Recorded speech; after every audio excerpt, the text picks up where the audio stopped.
ఈ కార్యక్రమానికి విచ్చేసినటువంటి ప్రతి ఒక్కరికి మన వైఎస్ఆర్ కాంగ్రెస్ పార్టీ తరఫున ప్రతి ఒక్కరికి పేరు పేరున నమస్కారం చెప్పుకుంటున్నాను. ఈరోజు ఈ కార్యక్రమం యొక్క ముఖ్య ఉద్దేశము ఈ డిఎస్సి అవకతవకలు అక్రమాలపై, అలాగే విద్యార్థులకు ఫీజు రీయింబర్స్మెంట్, అలాగే రైతుల సమస్యలు, యువత కోసము ఈ కూటమి ప్రభుత్వం ఏం చేయలేదు కాబట్టి అందుకనే మన నాయకుడు జగన్మోహన్ రెడ్డి గారి ఆదేశాల మేరకు మన శైలనాథ్ గారి నాయకత్వంలో ఈ నిరాహార దీక్ష కార్యక్రమం నిర్వహించబడినది కాబట్టి ప్రతి ఒక్కరము ఈ కార్యక్రమం విజయవంతం చేయవలసిందిగా కోరుతూ ఈ కార్యక్రమానికి మన మండల కన్వీనర్ ఎల్లారెడ్డి గారు అధ్యక్షత వహించాలని కోరుతున్నాం. ఇక్కడ వచ్చేసినటువంటి వైఎస్ఆర్ కాంగ్రెస్ పార్టీ నాయకులకు, కార్యకర్తలకు ప్రతి ఒక్కరికి పేరు పేరున నమస్కారాలు తెలియజేసుకుంటూ, ఈ నిరాహార దీక్ష ద్వారా మనందరూ ప్రజలకు తెలియజేసుకుంటూ, ఇక్కడ వచ్చేసినటువంటి ఏ ఒక్క కార్యక్రమాన్ని కూడా ఈ కూటమి ప్రభుత్వం వచ్చిన తర్వాత ఏ ఒక్క పథకాలు కూడా సక్రమంగా అమలు చేయక ఈరోజు ప్రజలంతా చాలా ఇబ్బందులుగా ఉన్నారు. ఈ మెగా డిఎస్ లో అవకతవకలు జరిగినాయి. కానీ స్వచ్ఛంగా చదివి మార్కులు తెచ్చిన వాళ్ళకి ఈకోకుండా ఎవరో పేకాటాడే వాళ్ళందరినీ కూడా ఈ కోటా కింద తీసుకొచ్చి వాళ్ళందరికీ కూడా డిఎస్సి జాబులు ఇవ్వడం జరిగింది. కానీ ఈ అవకతవకల్ని ప్రజలందరూ కూడా గమనించాలని చెప్పని ఈరోజు యువకులు నిరుద్యోగ భృతి ఇస్తామని చెప్పని 3,000 అవి కూడా ఎక్కడ కూడా ₹1 కూడా ఎవరికి కూడా చెల్లించిన పాపాన పోలేదు. ఈ కూటమి ప్రభుత్వం వచ్చిన తర్వాత హామీలు అయితే దండిగా ఇచ్చారు కానీ ఎక్కడ కూడా అమలు కాలేదు. అందువలన ఈ రోజు ఈ దీక్ష వలన 6వ తేదీ నుంచి 9వ తేదీ వరకు దీక్ష ప్రతి మండలాల్లోనూ నియోజకవర్గాల్లో మన రాష్ట్ర వ్యాప్తంగా నిరాహార దీక్షలు చేపట్టాము. ఈ దీక్షల వల్ల ఇప్పటికైనా కూడా వాళ్ళకి కనువిప్పు కలిగి ప్రజలకు ఏదైనా మంచి చేయాలనుకుంటే వాళ్ళందరూ కూడా నాయకులు, కూటమి ప్రభుత్వంలో నాయకులు జగనన్నని విమర్శ చేయకోకుండా మీరు ప్రజలకు పని చేయాలని చెప్పని కూడా ఇంకా 3 ఏళ్ళ కాలం ఉంది. ఈ 3 ఏళ్లలోనన్నా ప్రజలకు మంచి పని చేసి మీ మంచి ప్రభుత్వాన్ని తెచ్చుకోండి. లేదంటే డిపాజిట్ కూడా వచ్చే ప్రసక్తే లేదు. ఇప్పుడు స్థానిక ఎలక్షన్లు వస్తానని చెప్పని ఏదో చిన్న చిన్న డ్రామాలు ఆడుతున్నారు. దీనిలో నమ్మే ప్రసక్తే లేదు. ప్రజలందరూ కూడా స్వచ్ఛందంగా వాళ్ళందరూ ఆలోచన చేసుకొని ఉన్నారు. ఎక్కడ ఓటేయాలా ఏం కదనేది కూడా మీరు ఎన్ని డ్రామాలు ఆడినా కూడా ఎవరు కూడా క్షమించేకి సిద్ధంగా లేరు. మా వైఎస్ఆర్ కాంగ్రెస్ పార్టీ కుటుంబము, మా నాయకులు ప్రతి గ్రామంలో ప్రతి ఇంటికి పోయి ప్రతి ఒక్కరికి ఏం లాభం జరిగింది, ఏం నష్టం జరిగింది ప్రతి ఒక్కరికి తెలియజేస్తారు. మీకు చెప్పకుండేకి ఒక్క పథకం కూడా లేదు. మీకు వీటికైనా కూడా సిగ్గుచేటు. మీరు ఏమని పోయి ఇళ్ళకాడికి పోతున్నారు, మన ఇంటింటికి పోయినారంటున్నారు.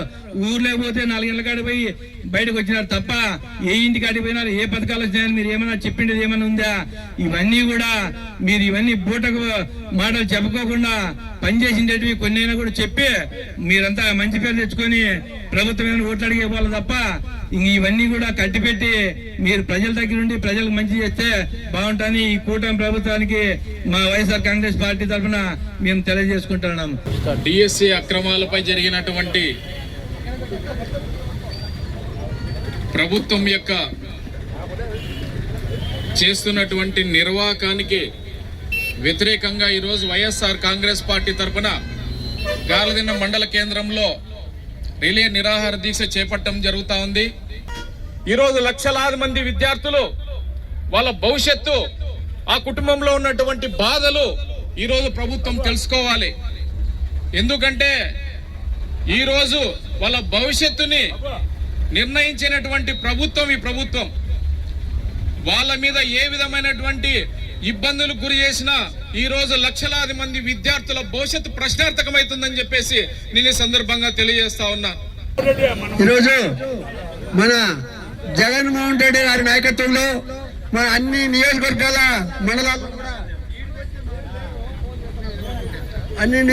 మండలాల్లో కూడా రిలే దీక్షలు చేస్తున్నాం. మనం ఈ దీక్షలను కూడా ఎందుకంటే డిఎస్సి పరీక్షల్లో అవకతవకలు జరిగినాయి, దాన్ని మనం వెంటనే ఖండించాలా. అతను స్పోర్ట్స్ కోటాలో కూడా ఎవరెవరికో ఉద్యోగాలు ఇచ్చి ఉద్యోగానికి 15 లక్షలు తీసుకున్న సంగతి మన అందరికీ తెలుసు. వెంటనే కూడా లోకేష్ గారు వెంటనే పదవికి రాజీనామా చేయాలా. లోకేష్ బాబు గారు చంద్రబాబు నాయుడు కుమారుడు, మీరు విద్యాశాఖ మంత్రిగా ఉండి విద్యార్థి లోకాన్ని దగా చేశారని చెప్పేసి మేము చెప్పుకుంటున్నాము. చేసినది వాస్తవమే. విద్యార్థులకు ఇంత మోసం చేయడము అన్యాయం అని చెప్పేసి మేము రాష్ట్రం మొత్తం నిరాహార దీక్షలు మొదలు పెట్టినప్పటి నుంచి మీ గుండెల్లోనో మీ గుండెల్లోనో మీ పార్టీలోనో వణుకు పుట్టిందని చెప్పేసి మేము అనుకుంటున్నాము. అంతేకాదు ఈ విద్యార్థి లోకాలను కానీ యువతను కానీ అన్యాయం చేసిన పార్టీ కానీ నాయకులు పాతాళంలో కలిసిపోయినని చెప్పేసి మేము ఈ సభాముఖంగా తెలియపరుస్తున్నాను. అలాగే 2 కోట్ల మంది ఆడబిడ్డలకి మీరు వెన్నుపోటు పడిచినారు. తల్లికి వందల మొదటి సంవత్సరంలో ఎగ్గొట్టినారు. నిరుద్యోగ వృత్తి లేదు. నేను ఒక్కడే చెప్తున్నా, చంద్రబాబు సిబిఎల్ అంటే చీటింగ్ బోగస్ నాయుడు అని చెప్పేసి అర్థం. ఎందుకంటే నువ్వు ప్రభుత్వ మెడికల్ కాలేజీను ప్రైవేట్ పరంగా చేసినావు, ఆరోగ్యశ్రీని తీసేసినావు, అమ్మఒడి లేదు, వసతి దీవెన లేదు, వైఎస్ఆర్ చేయూత లేదు, రైతు రుణమాఫీ లేదు. నీ ప్రభుత్వంలో రైతులు కూడా పట్టించుకునే లాదులే లేడు. ఎందుకంటే నీ బ్రతుకంతా పిపిపి ప్రభుత్వ ప్రైవేటీకరణ పార్ట్నర్షిప్ అని చెప్పేసి ఈ యొక్క ప్రభుత్వంలో ప్రజలందరూ నీట్ గా తెలుసుకుని ఉన్నారు. అంటే మీరు చేసినదంతా ఒక్కటే. దయచేసి చెప్తున్నాను, ఈ యొక్క డిఎస్సీ దగా చేసిన విద్యార్థులకి మీరు క్వాలిఫికేషన్ లో వారికి అర్హత కల్పించాలని చెప్పేసి మరొకసారి రాబోయే రోజుల్లో లోకేష్ బాబు గారు మీరు అనుకుంటున్నారేమో మీ యొక్క రెడ్ బుక్ రాజ్యాంగాన్ని తరిమి కొట్టే రోజులు త్వరలోనే ఉన్నాయి. ఇక్కడ వచ్చేసినటువంటి వైఎస్ఆర్ కాంగ్రెస్ పార్టీ నాయకులకు కార్యకర్తలకు అందరికీ నా శుభవందనములు. ఈ కార్యక్రమం ఉద్దేశించి డిఎస్సీలో అవకతవకలు జరిగినాయని చెప్పేసి దానికోసము మనం విద్యార్థుల తరపున మన పార్టీ నాయకులు మన జగన్మోహన్ రెడ్డి గారు తీర్మానం చేసిన ప్రకారము అందరము కలిసి ఇక్కడ సభ ఏర్పాటు చేసినాము, రిలే దీక్ష. దీని ప్రకారము అందరము ఏకమై ఈ మనకు డిఎస్సీలో అవకతవకలు తీర్చేంత వరకు ఈ రిలే దీక్ష సాగుతుందని చెప్పేసి ఈ సభ మూలకంగా తెలియజేస్తున్నాను. సభను అలంకరించినటువంటి పెద్దలకు, డిఎస్సీ కార్యక్రమానికి వ్యతిరేకంగా మనం రిలే నిరాహార దీక్ష చేస్తున్నాం కాబట్టి మన కోరికలు ఉండేది 4. ఒక డిఎస్సీ కార్యక్రమంలో జరిగిన అవకతవకలు గురించి సిబిఐ ఎంక్వైరీ చేయాలని చెప్పి మన పార్టీ తరఫున ఆల్రెడీ అడిగినాము. అయితే ఇంతవరకు సిబిఐ ఎంక్వైరీ కాదు కదా, సిబిఎన్ ఎంక్వైరీ కూడా లేదు. అంటే సిబిఐ ఎంక్వైరీని సిబిఐ ఎందుకు పోలుస్తున్నానంటే, సిబిఐ ఎంక్వైరీ అనేది కేంద్రం నుంచి ఇదైనా కూడా ఇక్కడ చంద్రబాబు గారు అనుమతి లేనిది ఇది జరిగేటట్టు లేదు. కాబట్టి సిబిఐ ఎంక్వైరీ అనేది సిబిఐ ఎంక్వైరీ అయిపోయింది కాబట్టి అది జరుగుతుందనే నమ్మకం ఏ ఒక్కరికి లేదు.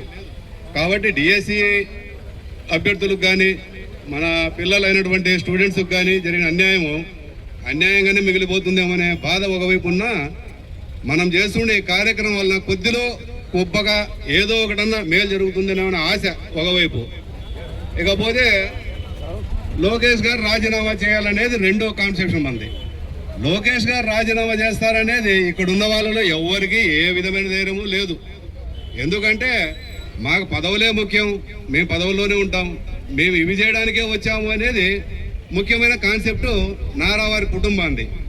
కాబట్టి ఆయన రాజీనామా చేసేది లేదు, డిఎస్సీ కార్యక్రమాలకు చేసేది ఏంది లేదు, రైతులకి ఏమీ చేయడు. ఇంకో ముఖ్య విషయం ఏమంటే, మనం ఎప్పుడు చెప్పినా కూడా డాక్టర్ వైఎస్ రాజశేఖర గారి గురించి మాట్లాడేటప్పుడు మడమ తిప్పడు మాట తప్పడు అనేది రాజశేఖర గారి కుటుంబానికి ప్రతి ఒక్కరికి తెలిసిన నిజం. అయితే మనకి తెలియని విషయం ఏమంటే, నారా చంద్రబాబు నాయుడు గారు కూడా మాట తప్పడు మడమ తిప్పడు. ఎందులో?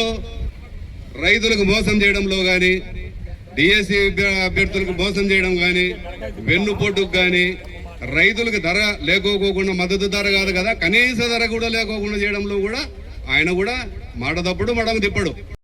ఇక్కడ విచ్చేసిన వైఎస్ఆర్ కార్యకర్తలకి నాయకులకి పేరు పేరున ధన్యవాదాలు తెలుపుకుంటున్నాము. ముఖ్యంగా దగా డిఎస్ గురించి మాట్లాడుతున్నాము. కానీ డిఎస్ గురించి మాట్లాడుతున్నాము. ఎంతమంది పిల్లలు ఈ విధంగా కష్టపడి రాత్రనగా పగులనగా కష్టపడి చదివి పాస్ అయ్యి డిఎస్సిలో ఎగ్జామ్ల కోసం పోటీ పడితే ఆ పోటీలో ఉండే కార్యక్రమాల్లో అక్రమాలతో ప్రజలందరినీ నాశనం చేస్తున్నారు. ఈ నాశనాన్ని మనము అరకట్టడానికి ఈ ధర్నా అనేది ఉపయోగిస్తున్నాము. ఈ ధర్నాతో ఇందరితో ముగిపోకుండా ప్రతి కార్యకర్త ఇక్కడ ధర్నాలు మండలాల లెవెల్లో చేస్తే కాదు, రాస్తోరోకు చేయాలా, రోడ్డు పైన కూర్చోవాళ్ళందరూ ప్రతి ఒక్క కార్యకర్త వచ్చి రోడ్డుని బంధించాలా. రోడ్డుని బంధిస్తే గాని చంద్రబాబు నాయుడుకి తెలీదు. అందుకోసమని మేము రోడ్డును బంధిస్తే చంద్రబాబు నాయుడు వరకు వాయిస్ పోతుంది, ఆయన ఆటు వరకు పోతుంది.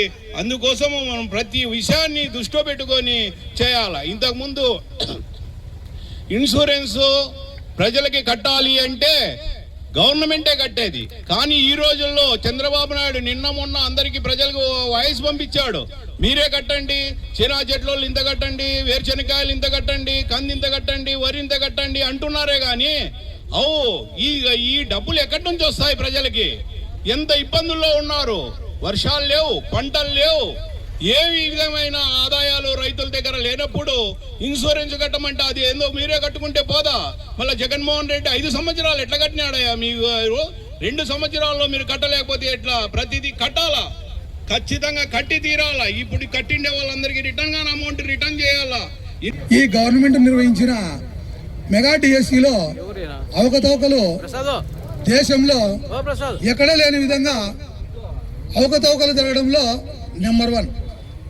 ఓన్లీ మ్యానిపులేటెడ్ తప్ప ఈ అధికారం ఉన్నన్నాళ్ళు 5 ఏళ్ళు వీళ్ళకి అది చేస్తామని చెప్పడం తప్ప 5 ఏళ్ళు చేసేదేం లేదు. ఈ భర్తీ చేసుకోవడం కూడా వాళ్ళకు అనుకూలంగా ఉన్నందుకే ఈ మెగా డిఎస్సిని కూడా భర్తీ చేసినారు. ఈ గవర్నమెంట్ భర్తీ చేసిన విధానాన్ని గతంలో ఎప్పుడూ లేని విధంగా లాస్ట్కు ఇస్పేటాకులు ఆడే వాళ్ళకు కూడా ఉద్యోగాలు ఇచ్చినారంటే మన గవర్నమెంట్ పరిస్థితి ఎలాగుంది, మనం నిర్వహించే పద్ధతి ఎలాగుంది? గతంలో జగన్మోహన్ రెడ్డి ఆర్బీకేలు కానీ సచివాలయాల ఉద్యోగాలు కానీ లక్షల ఉద్యోగాలు ఇచ్చినప్పుడు ఏ ఒక్కరోజు ఒక్క ఉద్యోగం కూడా అక్రమంగా నిర్వహించబడినదని ఇదే తెలుగుదేశం పార్టీ ప్రతిపక్షంలో ఉన్నప్పుడు ఎక్కడ ఏమీ ఆధారాలతో చూపించలేకపోయింది. ఇప్పుడు ఈరోజు ప్రతి మండలంలోన అన్ని చోట్ల మెగా డిఎస్సి గురించి మాట్లాడుకునే దానికి మనము రిలే నిరాహార దీక్షలు చేస్తున్నాం. ఈ చంద్రబాబు నాయుడుకి ఈ డిఎస్సీలని ఇవన్నీ వెన్నుపోటు పరచడం ఇప్పుడు కొత్త కాదు. ఇది ఆయనకి వెన్నుపోటు పరచడంలోన వెన్నతో పట్టిన విద్య అనమాట. మెగా డిఎస్సీలోన స్పోర్ట్స్ కోటాలోనే అన్యాయం జరిగింది. ఒక ఎస్టీ మహిళ 4 పోస్టులుంటే ఎస్టీకి 4లో ఒక్క పోస్ట్ ఎస్టీకి ఇవ్వకుండా 15 లక్షల నుంచి 20 లక్షల రూపాయలు వాళ్ళ బేరాలు మాట్లాడుతూనే ఈ నారా లోకేష్ అతని అనుచరులంతా మొత్తం దండా నడుపుతున్నారు.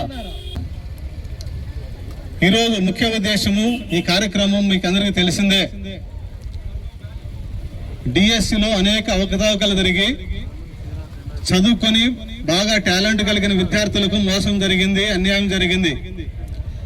అందుకోసమే మన పిల్లల తరఫున, మనందరి తరఫున మన మాజీ ముఖ్యమంత్రి జగన్మోహన్ రెడ్డి గారు, మన నియోజకవర్గం ఇన్ఛార్జి డాక్టర్ సాకే శైలేంద్ర సార్ గారు, మరి మండల నాయకులు అందరూ కూడా మనందరినీ ఒక సమాయత్తంగా చేసి జిల్లా వ్యాప్తంగా, రాష్ట్ర వ్యాప్తంగా రిలే నిరాహార దీక్షలు చేస్తూ నిరసన ర్యాలీ కార్యక్రమాలు నిర్వహిస్తూ మన బాధను ప్రజలకు తెలియజేస్తా ఉన్నారు.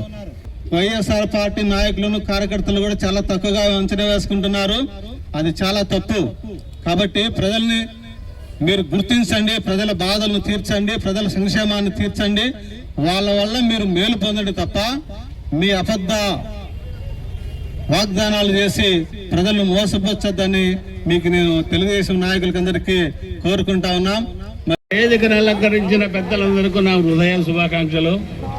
ఈరోజు ముఖ్య ఉద్దేశం ఏమనగా డిఎస్సిపై అవకతవకలు జరిగాయని మేము నిరాహార దీక్షలు పూనుకుంటున్నాము.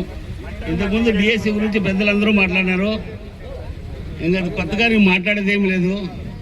చంద్రబాబు నాయుడు మాట్లాడేటివన్నీ సృష్టికర్త. ప్రతి విషయంలోనూ సంపద సృష్టిస్తూనే ఉన్నాడు. ఇసుక మాఫియా, మట్టి మాఫియా. లాస్ట్కి ఒకడు కొత్త పథకం కనిపెట్టినాడు, మీ అందరికి గుర్తుండే ఉంటుంది. రాబో దినాల్లో మన ఆంధ్రప్రదేశ్లో మరణాలు లేకుండా సంజీవుని తెచ్చినాడు. దీనికి మనం అందరూ యాడ్సాప్ చెప్పాల్సిందిగా మిమ్మల్ని అందరూ కోరుతున్నాము. ప్రతి విషయము అబద్ధాలే, నోరు ఇప్పితే అబద్ధాలే. ఇప్పుడు కుప్పం అంతా చేసినాడు, మళ్ళీ ఇంకో ఊరికి పోయినాడు, బీరకాయలు అమ్మిస్తా, కూరగాయలు అమ్మిస్తా, విదేశాలకు మామిడికాయలు అమ్మిస్తా అంటున్నాడు. కానీ రైతులందరినీ నట్టేట ముంచి ఈయన ఎప్పుడన్నా రాని వర్షాలు అయితే రావు. ఆయన వచ్చినాడంటే వర్షం రాదు. ఇంతవరకు ఏం చేసింది లేదు. రైతుల గురించి ఒక మాట కూడా మాట్లాడలేదు. దయచేసి అవకాశం ఇచ్చిన పెద్దలందరికీ నమస్కరిస్తూ